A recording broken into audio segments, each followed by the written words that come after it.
A shocking and deeply offensive statement has come from Washington. Peter Navarro, White House trade advisor, in the loudest megaphone of President Donald Trump's tariff war, has gone one step further in his attack on India yet again.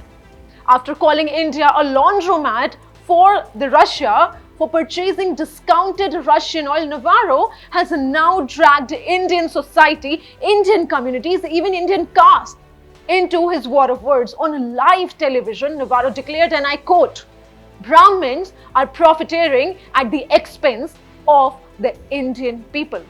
Really? A senior aide of the American president now sits in Washington and decides which caste in India is profiteering, which Indians are moral, which Indians are not. Who gave him this right?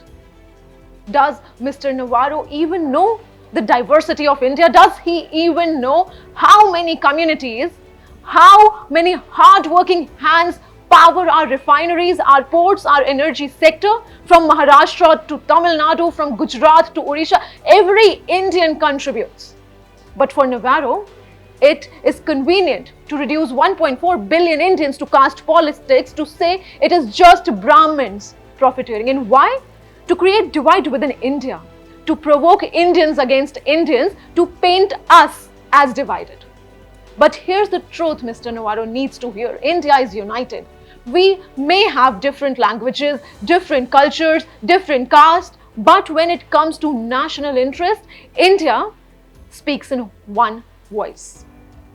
Let's be clear, this is not economics anymore. This is not trade negotiations anymore. This is a direct attempt to divide Indians, to inject caste politics into foreign policy debates, and to cover up the real issue: the Trump administration's politically motivated 50% tariff on Indian goods.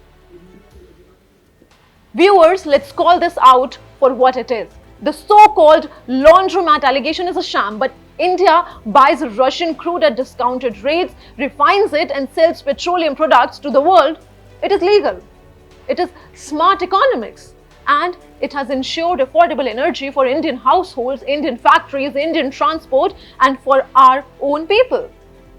To attack this strategy is one thing, but to accuse an entire community, Brahmins, of profiteering, that crosses every line of diplomacy, of decency, of respect.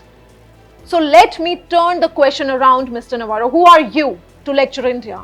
Who are you to tell us which caste is profiteering? Who are you to advise Indian people on morality when it is your administration that is slapping unjustified tariffs, trying to cripple Indian exports and weaponize trade to serve Donald Trump's political agendas? And now I ask our viewers, should India accept these insults quietly? Should India allow foreign advisors to pass sweeping judgments on our people, on our communities? Or should we stand together and send a clear message? India will not be divided, India will not be lectured, and India will not be bullied. Because this is not just about tariffs, this is about respect. Respect for India, respect for Indians, and respect for the sovereignty of 1.4 billion Indian people. Mr. Navarro, you keep your tariffs, keep your accusations. India will keep its dignity, and India will keep rising.